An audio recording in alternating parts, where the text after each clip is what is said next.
తప్పు చేస్తే క్షమించేదే లేదంటున్నారు. అసలు ఏం జరుగుతుంది?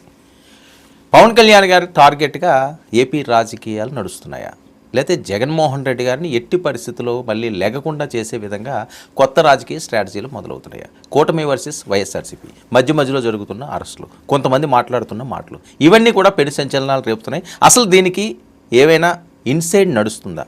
చూద్దాం. ఈనాటి ర్యాపిడ్ ఫైర్లో మనతో పాటుగా సీనియర్ అనలిస్ట్ కేఎస్ ప్రసాద్ గారు మనతో పాటుగా సిద్ధంగా ఉన్నారు. ప్రసాద్ గారు నమస్తే. నమస్తే అండి. ఏం జరుగుతుంది ఆంధ్రప్రదేశ్ రాజకీయాల్లో జరుగుతున్న పరిస్థితులు? టైం పాస్ జరుగుతుంది సార్, మెయిన్గా టైం పాస్ జరుగుతుంది. మధ్యలో అమాయకంగా పవన్ కళ్యాణ్ని బలిపశువుం చేసి రాజకీయం అన్నది ఆయనకి నిజంగా అభంశోభం తెలియదు, ఆయన చుట్టూ అందరూ నడిపిస్తున్నారు. ముఖ్యంగా ఈ తెలుగుదేశం అండ్ బీజేపీ అయితే ఒక స్మార్ట్ ఎక్స్క్యూజ్ కింద దొరికాడు ఆయన. వాళ్ళు అసలు నిజంగా చెప్పాలంటే ప్రభుత్వం మీద పిడుగుపాట్లు, ఏది ఈ సిఐ నాగరాజు సాయి అండ్ అతను సూసైడ్ చేసుకుంది, రెండోది క్రాంతి. ఇక్కడ ఈ రీసెంట్ డెవలప్మెంట్లో ఈ రావణ్ అన్నదాన్ని ఒక డైవర్షన్ సిచ్యువేషన్లో తీసుకురావడం, ఇది ఎట్లాక లీడ్ అవుతుందంటే సార్, కులం మతం అన్న విషయం ఎప్పుడైతే పవన్ కళ్యాణ్ నాకు సంబంధం లేదన్న కాన్సెప్ట్లో ఎక్కువ పులుముకుంటున్నాడు ఆయన. నా ఉద్దేశం అది కాదని చెప్పే దగ్గర ఆ పదజాలాలను సరైన టైంలో టైమింగ్ ప్రకారం వాడడం రాని కారణం వల్ల ఆయన నెత్తికి చుట్టూ గుండు వాయిస్తున్నారు అందరూ. నేను ఎందుకు చెప్తున్నానంటే ఈ డెలిబరేషను మీరు జాగ్రత్తగా గమనిస్తే రెడ్డి కమ్మ సామాజిక వర్గాలు రెండు ఎంత సేఫ్ జోన్లో ఉన్నాయో జాగ్రత్త చూడండి. అది మళ్ళీ at the cost of Pawan Kalyan. ఇప్పుడు ఉదాహరణకి ఆ ద్వారంపూడి చంద్రశేఖర్ రెడ్డి గారితో ఈయనకి పొరపచ్చలు మొదలైంది. జనసేన పార్టీ ప్రారంభం 2 సంవత్సరాలు అయింది. పవన్ కళ్యాణ్ ఎటుపక్కైనా అటుపక్క ఫోకస్ చేసి ఇలా చేశారా?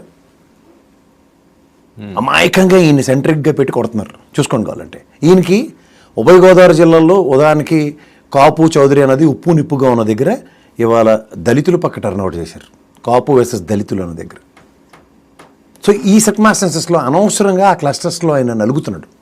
తెలిసి చేస్తున్నాడో తెలియక చేస్తున్నాడో, మధ్యలో లేకపోతే ఎవడో బలవంతం తోశారు, మాత్రం తోసేశారు ఆయన్ని. ఎట్లా అంటే ఇప్పుడు మీరు జాగ్రత్తగా గమనిస్తే ఆయన హోమ్ మినిస్టర్ కాదు, రెండోది ఆయన ఐటీ మినిస్టర్ కాదు, లా మినిస్టర్ కాదు. లా మినిస్టర్ ఫరూక్ గారు ఉన్నారు, ఐటీ మినిస్టర్ లోకేష్ ఉన్నారు, ఈయన పవన్ కళ్యాణ్ గారు పంచాయతీరాజ్ శాఖ. కానీ ఈ ఇష్యూస్ ఇంక్లూడింగ్ హోమ్ మినిస్టర్ కూడా ఉంది ఆవిడ. లా అండ్ ఆర్డర్ గౌరవ ముఖ్యమంత్రి గారి దగ్గర ఉంది. ఇదంతా లా అండ్ ఆర్డర్ ఫెయిల్యూర్ గవర్నమెంట్కి కదా ఆపాదించాలి. గవర్నమెంట్కి ఆపాదించే దగ్గర ఇంకా తెలుసో తెలియకో ఇది చంద్రబాబు నాయుడు గారిని ఎత్తికి చుట్టుకునే దగ్గర ఇదంతా పవన్ కళ్యాణ్ చుట్టూ తిప్పుతున్నారు. జాగ్రత్తగా గమనించండి. ఎందుకంటే మీరు ఆయన అంటే నేను హోమ్ మినిస్టర్ అని అంటున్నాడు. జనాలకి ఆయన ఎలా నెగిటివ్ చేస్తున్నారో వరం గారు మీరు గమనించారు లేదో. మీరు సాధారణంగా పవన్ కళ్యాణ్ గారి గురించి చాలా ఎక్కువగా ఉన్న జర్నలిస్టులు ఎక్కువగా ఫోకస్ చేసేది మీరు ఇది ఫోకస్ చేయట్లేదు. ఆయన హోమ్ మినిస్టర్ అన్నప్పుడల్లా ఆయన చేతిలో గిలక్కాయ పెట్టినట్టు పెడుతున్నారు ఒక సబ్జెక్టు. ఇప్పుడు ఈ రావణ్ విషయంలో ఆయన్ని అరెస్ట్ చేసే నేపథ్యం ఇదంతా పవన్ కళ్యాణ్ పర్సనల్ వెంజెంటా కింద చూపిస్తున్నారు. మీరు జాగ్రత్తగా గమనించండి. ఎవరు చూపిస్తున్నారు? మొత్తం మీడియా అంతా. రెండోది ఈయనకి మీరు జాగ్రత్తగా గమనిస్తే రేపొద్దున మినిస్ట్రీ షఫల్లో ఈయన హోమ్ మినిస్టర్ తీసుకుందామన్నా నా ప్రాస్పెక్ట్లో అయితే చంద్రబాబు నాయుడు గారు యువర్ నాట్ కాంపిటెంట్ అని ప్రూవ్ చేయడానికి ఒక గేమ్ చేస్తున్నారా అనిపిస్తుంది. ఎందుకు తెలుసా? జన సైనికులు భావావేశాలకు గురి పోలీస్ స్టేషన్ల మీద దాడికి వెళ్తున్నారు. గమనించారు మీరు?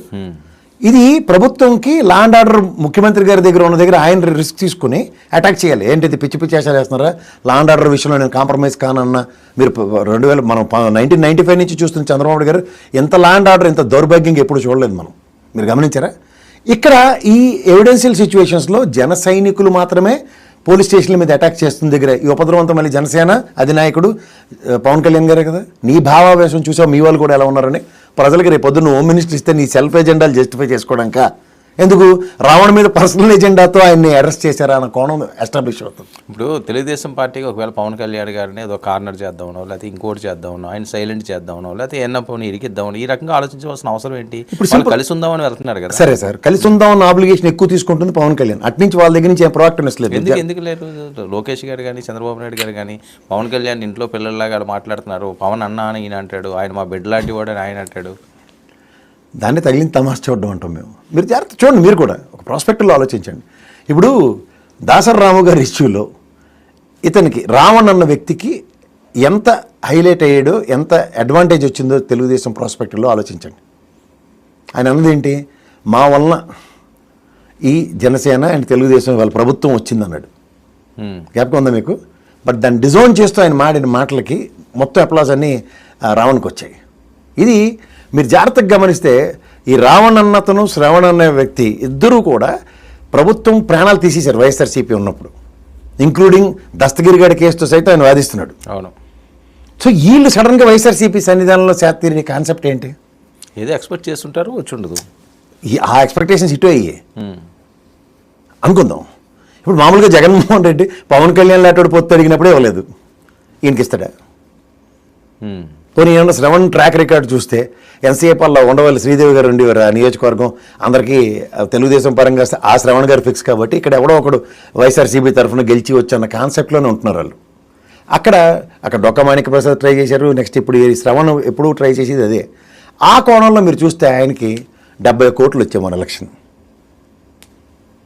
సో ఇతను ఒక సామాజిక వర్గాన్ని ప్రభావితం చేసి మందకృష్ణ మాదిగలాగా వెనక నుంచి కథా స్క్రీన్ ప్లే దర్శకత్వం నడిపించి అంత సామర్థ్యం అతని దగ్గర లేదని అర్థమవుతుంది కదా.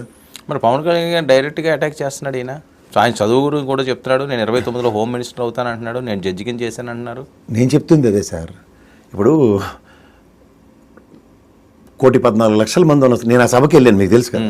1,14,00,000 సామాజిక వర్గం ఉన్న దగ్గర అతని అభ్యర్థన ఎలా ఉంటుందని నేను ఎక్స్పెక్ట్ చేశానంటే, ఈ 1,14,00,000 మనం శాసించే స్థాయిలో ఉండాలి. మనం జైభీం పార్టీ తరఫున మీరు ఎన్నైనా చెప్పండి, జైభీం పార్టీయే కదా అయింది, is not an individual character. ఇప్పుడు ఆయన జనసేన పార్టీని అటాక్ చేస్తాడంటే Jai Bhim party versus Janasena party, Pawan Kalyan అంటే జడా శ్రవణ్ వర్సెస్ పవన్ కళ్యాణ్ అని మాట్లాడుకుందాం. అదే జడా శ్రవణ్ వెగనిస్ట్ చంద్రబాబు నాయుడు, అదే జడా శ్రవణ్ వర్సెస్ జగన్మోహన్ రెడ్డి. ఎందుకంటే సభలో అందరికీ ఆర్తపల్లలు పెట్టాడు, మాట్లాడాడు అందరి గురించి. సో నిన్న కూడా ఇంత దళితుల మీద ఇంత దాడులు జరుగుతుంటే జగన్మోహన్ రెడ్డి ఎక్కడ ఉన్నాడని కూడా మాట్లాడాడు నిన్న ప్రెస్లో కూడా. మీరు అవన్నీ మీరు గమనిస్తూ ఇతను జనసేన పార్టీకి అటాకింగ్ చేస్తున్నాడు అన్నది మీకు హెడ్డింగ్ అయితే, నేను చూసి కోణం ఎలా ఉంటుందంటే, ఇతను ఆల్రెడీ వైఎస్ఆర్సీపీతో వాళ్ళని చెడుగుడు ఆడుకున్నాడు 5 ఏళ్ళ పాటు ఆ తపేలసానంలో కూర్చుని, అదొకటైతే. రెండోది ఇతను యుద్ధం ప్రత్యక్షంగా జగన్మోహన్ రెడ్డి గారు ఏ సబ్జెక్ట్స్ మీద అటాక్ చేశారో ఆ సబ్జెక్ట్స్ అన్నిటికీ ఇతను లీగల్ ఫ్రంట్లో అటాక్ చేస్తున్నాడు.